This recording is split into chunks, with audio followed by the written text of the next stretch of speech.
ஒரு முறை மாருதி ஈக்கோ வேனுக்கு குட்டியர் டயர் போட்டால் நல்லா இருக்கும்னு வீடியோ போட்டிருந்தேன். அதுக்கு சில பேர் கமெண்ட்லேயே கழுவி ஊற்றிருந்தாங்க.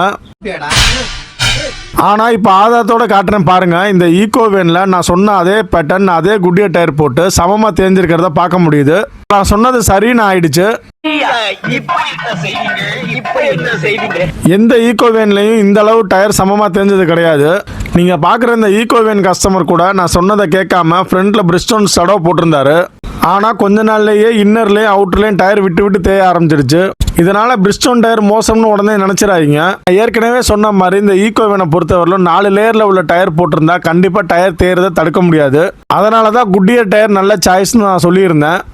ஒவ்வொரு காருக்கும் ஒவ்வொரு விதமான டயர் பொருத்தமாக இருக்கும். அந்த வகையில் இந்த ஈக்கோ வேனுக்கு குட்டியர் அசூரன்ஸ் டியூரா ப்ளஸ் 2 தான் பொருத்தமாக இருக்கும். இதில் இன்னொரு முக்கியமான விஷயம், ஈக்கோ வேனை கார் மாதிரி பயன்படுத்துகிறவங்களுக்கு தான் நான் சொன்ன இந்த குட்டியர் டயர் பொருத்தமாக இருக்கும். லோடு வண்டி மாதிரி அதிக ஆட்களை ஏற்றுற ஈக்கோ வேனுக்கு எந்த பிராண்டாக இருந்தாலும் எல்டி டயர் போடலாம். எல்டிங்கிறது light truck tyre. Okay friends, இந்த முறையாவது நான் சொல்கிறத கேட்பீங்கன்னு நினைக்கிறேன். கேட்டா கேளுங்க, கேட்காட்டி போங்க.